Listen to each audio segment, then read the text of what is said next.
Next question start करते हैं और चैप्टर नेम है नॉट फॉर प्रॉफिट ऑर्गेनाइजेशन। आज जो हम क्वेश्चन करेंगे ये भी इम्पोर्टेंट क्वेश्चन है एग्जाम पॉइंट ऑफ व्यू से। इसमें भी डिफरेंट अलग अलग तरह के पॉइंट हैं जो मैं आपको यहाँ पर बताऊँगा। इसमें भी हमें तीनों चीज़ें बनानी है। Opening balance sheet means previous year balance sheet, income and expenditure account for current year and closing balance sheet. तो किस तरीके से बनना है देखिए, आपके सामने क्वेश्चन है यहाँ पर। तो क्वेश्चन में लिखा है following is the receipt and payment account of Chennai sports club for the year ended 31 मार्च 14। ये इन्फॉर्मेशन लिखी हुई है सबसे पहले। तो मैं सबसे पहले अदर इन्फॉर्मेशन से क्वेश्चन स्टार्ट करूंगा। फॉर्मेट आप सबको बताइए, ओपनिंग बैलेंस शीट का फॉर्मेट बना लेंगे पहले। Liabilities amount, assets amount. ऐसे ही इनकम एंड एक्सपेंडिचर अकाउंट का फॉर्मेट है expenditure left side, amount income, amount income right side. Liabilities amount, assets amount, closing year balance sheet means current year balance sheet. अब start करते हैं one by one point. तो other information पर ध्यान देंगे जो अदर इन्फॉर्मेशन लिखी हुई है। यहाँ लिखा है on 31 March 14 subscription outstanding was 4000 and on 31/3/13 subscription outstanding was 3000। तो सबसे पहले लिखेंगे यहाँ पर सब्सक्रिप्शन जो लिखा है 26,000। इसमें पहले eight the end of year का जो सब्सक्रिप्शन है आउटस्टैंडिंग वो यहाँ प्लस करेंगे। प्लस करने के बाद आता है ये 30,000। अब ये 4,000 रुपये एक बार closing balance sheet, closing balance sheet के एसेट्स में लिखा जाएगा outstanding subscription at the end of current year. और दूसरा पॉइंट लिखा है सब्सक्रिप्शन आउटस्टैंडिंग है बट ये बिगिनिंग वाला है, पिछले साल वाला है। तो इसको यहाँ पे किया जाएगा माइनस, और माइनस करने के बाद आता है 27,000 और ये 3,000 रुपये ओपनिंग बैलेंस शीट के एसेट्स में लिखे जाएंगे आउटस्टैंडिंग सब्सक्रिप्शन 3,000। इसके बाद नेक्स्ट पॉइंट देखते हैं यहाँ पर सैलरी आउटस्टैंडिंग ऑन 31/3/14 लिखा है 2,000 रुपये। तो सैलरी कितना लिखा है पेमेंट साइड में 12,000, एक्सपेंडिचर में 12,000 लिखेंगे। और यहाँ पर outstanding salary eight the end of year क्योंकि करंट ईयर का है 2,000 यहाँ प्लस करेंगे। प्लस करने के बाद आता है 14,000 और ये 2,000 एक बार क्लोजिंग बैलेंस शीट के लायबिलिटी में शो होगा। तो क्लोजिंग बैलेंस शीट लायबिलिटी में 2,000 रुपये आ गए। इसके बाद है on 1 April 13 the club had building 80,000, furniture 20,000, 10% investment 45,000 and sports equipment 25,000। ये सब आएंगे प्रीवियस ईयर बैलेंस शीट के एसेट्स में।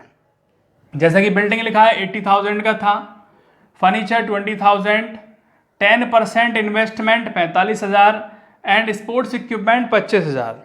तो ये सभी पॉइंट ओपनिंग बैलेंस शीट के एसेट्स में आ गए। अब यहाँ पर एक पॉइंट लिखा है ये 10% इन्वेस्टमेंट है, तो इस इन्वेस्टमेंट का 10% कैलकुलेट करेंगे।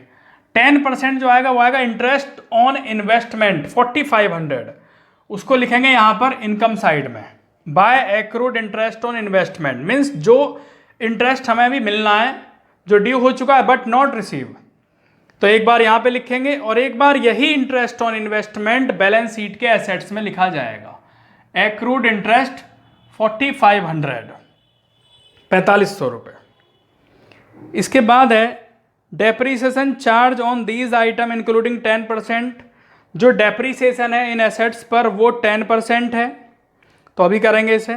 आगे लिखा है prepare income and expenditure account of the club for the year ended 31/3/14 and एसेटेन the capital fund on 31/3/13 also prepare balance sheet. तो सभी चीज़ें पूछी गई यहाँ पर। अब आते हैं पॉइंट पर। सबसे पहले रिसीप्ट साइड लिखा है बैलेंस बीडी लिखा है, तो इसे ओपनिंग बैलेंस शीट के एसेट्स में 5,000 लिखेंगे। इसके बाद सब्सक्रिप्शन, ये पॉइंट मैं आपको बता चुका। एंट्रेंस फीस, एंट्रेंस फीस को इनकम में लिखेंगे 4,000 क्योंकि एंट्रेंस फीस रूटीन में ही है, रिवेन्यू नेचर की है, इस पर कुछ मेंशन नहीं है। अगर मेंशन होता, मान लीजिए इस पर कैपिटल रिसिप्ट वर्ड मेंशन होता, तो इस एंट्रेंस फीस को फिर लायबिलिटी साइड शो करते अगर ये कैपिटल नेचर की होती। टूर्नामेंट फंड देखते हैं टूर्नामेंट फंड का क्या करना है। 15,000 है, लेकिन राइट साइड में पेमेंट साइड में टूर्नामेंट एक्सपेंसेस भी हैं 21,000 रुपये। तो इसमें ज़्यादा कौन है, टूर्नामेंट फंड या टूर्नामेंट एक्सपेंसेस? तो टूर्नामेंट एक्सपेंसेस ज़्यादा है। कितना ज़्यादा है? टूर्नामेंट एक्सपेंसेस दिए हैं 21,000 और टूर्नामेंट फंड दिया है 15,000, तो 6,000 के टूर्नामेंट एक्सपेंसेस ज़्यादा है। उसे यहाँ पे लिखेंगे टूर्नामेंट एक्सपेंसेस 21,000 रुपये एक्सपेंसेस है और फंड दिया है 15,000 का, तो एक्सपेंसेस ज़्यादा है, इसलिए यहाँ पर एक्सपेंसेस आ जाएंगे 6,000 एक्सपेंडिचर साइड।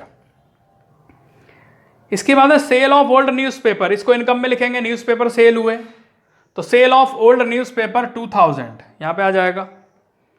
इसके बाद है लेक्सी 35,000, वसीयत एक तरीके से जो कि हमें वन टाइम मिलती है, तो इसे कहाँ लिखेंगे? बैलेंस शीट लायबिलिटी में, क्लोजिंग बैलेंस शीट लायबिलिटी। इसके बाद आते हैं पेमेंट साइड। सबसे पहले सैलरी, सैलरी वाला पॉइंट मैं बता चुका आपको स्टार्टिंग में।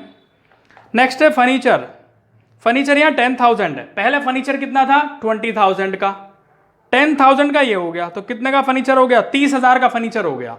ये 30,000 फर्नीचर लिखेंगे, पहले 20 और 10,000 का अब खरीदा तो 30,000 हो गए। इस 30,000 का 10% 3,000 डेप्रीसिएशन माइनस करने के बाद 27,000 और ये 3,000 रुपये एक्सपेंडिचर की तरफ भी आएंगे। टू डेप्रीसिएशन ऑन फर्नीचर 3,000 रुपये। इसके बाद ऑफिस एक्सपेंसेस, एक्सपेंडिचर में आएगा ऑफिस एक्सपेंसेस, एक्सपेंडिचर साइड ये लिखा हुआ ऑफिस एक्सपेंसेस 8,000 रुपये। इसके बाद टूर्नामेंट एक्सपेंसेस हो चुका। स्पोर्ट्स इक्विपमेंट 20,000, पहले कितने के थे स्पोर्ट्स इक्विपमेंट? 25,000 के थे पहले, 20,000 के ही आ गए, तो कितने हो गए स्पोर्ट्स इक्विपमेंट? 45,000 का हो गया। इस स्पोर्ट्स इक्विपमेंट को यहाँ लिखेंगे 45,000 और इसका 10% डेप्रीसिएशन माइनस करने के बाद 40,500 और ये 4,500 रुपये यहाँ पे आ जाएंगे स्पोर्ट्स इक्विपमेंट डेप्रीसिएशन के नेम से। इसके बाद बैलेंस शीट है, ये क्लोजिंग बैलेंस शीट के एसेट्स में 16,000 इस तरीके से लिख लिए। अब क्या रह गया यहाँ पर? अब आपका यहाँ पर बिल्डिंग रह जाता है। बिल्डिंग पहले कितने का था? 80,000 की बिल्डिंग थी, अब भी वो 80,000 की रहेगी और उस 80,000 पर 10% डेप्रीसिएशन है, तो 80,000 का 10% होता है 8,000 माइनस करने के बाद 72,000 और ये आपका 78,000 ये एक्सपेंडिचर साइड में आ जाएगा यहाँ पर। इसके बाद और क्या पॉइंट रह गया? बिल्डिंग, फर्नीचर, इन्वेस्टमेंट, इन्वेस्टमेंट रह गया आपका 45,000 का, तो इन्वेस्टमेंट एज इट इज यहाँ पर आ जाएगा क्योंकि अभी भी हमारे पास ही है 45,000 का। इसके बाद इन सभी पॉइंट का टोटल करेंगे 1,78,000 और ये 1,78,000 यहाँ पर आ जाएगा कैपिटल फंड, ये बैलेंसिंग अमाउंट है और इस 1,78,000 को क्लोजिंग बैलेंस शीट लायबिलिटी में शो करेंगे 1,78,000। अब यहाँ पर सभी पॉइंट हो चुके हैं ये तो इस बार एक्सपेंडिचर साइड ज़्यादा है और एक्सपेंडिचर का टोटल आता है 43,500, तो यहाँ पर भी 43,500 लिखेंगे और इसमें से ये सभी पॉइंट माइनस कर दिए जाएंगे और इन्हें माइनस करने के बाद बचता है इधर 6,000। तो क्योंकि एक्सपेंडिचर साइड ज़्यादा है तो इधर क्या बचेगा? डेफिसिट, कमी। इस डेफिसिट को कैपिटल फंड में से माइनस किया जाएगा और माइनस करने के बाद आता है 1,72,000। इसके बाद आपको इसका टोटल करना है 2,09,000 एंड 2,09,000। तो ये क्वेश्चन आपका यहाँ पर कंप्लीट हुआ।